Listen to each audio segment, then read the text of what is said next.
Yo, what's up mga kaduyt? Ayan, welcome back dito sa ating YouTube channel. Kamusta po kayo? Isang palang tanghali po sa inyong lahat. At meron tayong piniprepare ngayon. So, last week pa nag-message si Sir. Taga Nueva Vizcaya siya. Yan, bound to Nueva Vizcaya naman tayo. Light and type yung nagustuhan niya. At ito yung ating ipapadala sa kanya. Ayan, light and type stove use oil natin. So, niligtest na natin para diretso packaging na tayo. Kakarating lang kasi natin dahil galing sa laboratory kay Mother. So nag-message bigla si Sir at kukuhanin na raw niya itong isang unit natin. So ito na, i-prepare na natin at ating ipapaship din mamaya. Leak test, wala naman siyang mga leakage. Double checking lang naman to dito sa mga welding sa ilalim para makita natin kung mayroong leak. Ayan. Yun ang pinaka-importante dyan kailangan walang leak para pagdating sa customer natin hindi nakakahiya. Ayan.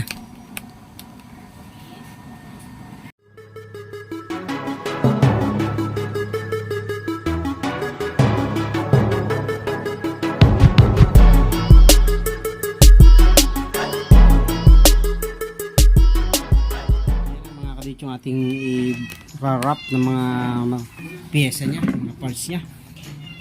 Hey there.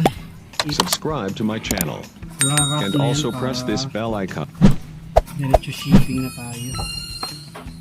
Na-test na natin to. Ito yung kanyang power supply. Na-test na natin yan. Tested na yun.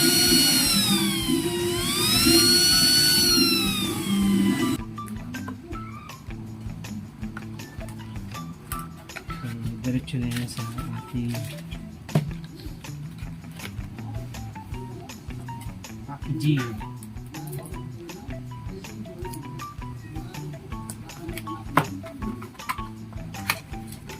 Ito naman yung power supply nya, tested na rin yan.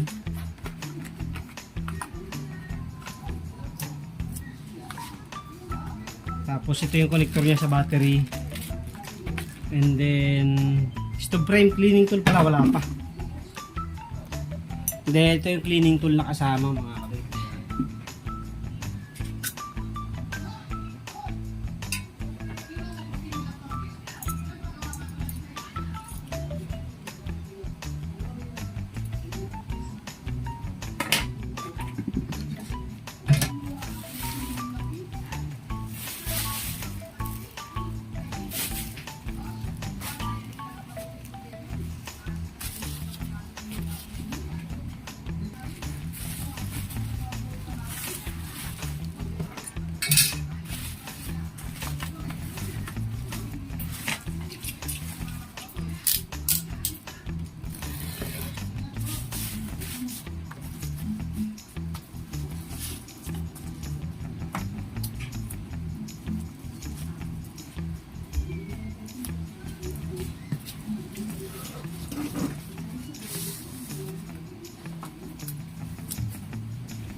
So, ayan na lahat mga kaduit. Tapos, hindi naman sobrang sensitive tong unit natin na to. Unlike nung ating frame na angle bar na binabalutan natin yung ibabaw. Ito hindi na, yun na lang magkabilang dulo and then yung mga paa.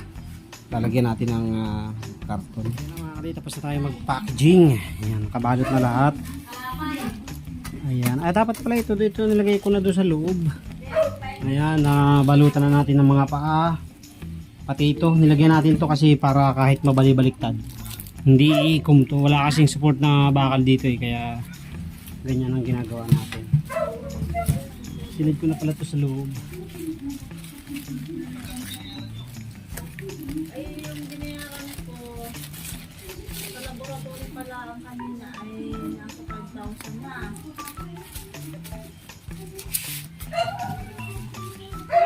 Wala kang bayad yung So ito na mga kadoy, tapos na tayo. Ito na yung kanyang papel sa ibabaw. So diretso na tayo niyan sa shipping. Ayan, nakagayak na tayo kasi meron tayong driving lesson 101 ngayon na gagawin sa aking brother. Ayan, paalis kasi siya ng New Zealand kaya kailangan natin turuan mag-drive. Ayan, yan lang po. Shipping naman tayo. Thank you very much po sa lahat ng mga patuloy na sumusuporta at nanonood sa ating mga video. Biyaheng ano po ito, Nueva Vizcaya. Ayan. Thank you. God bless.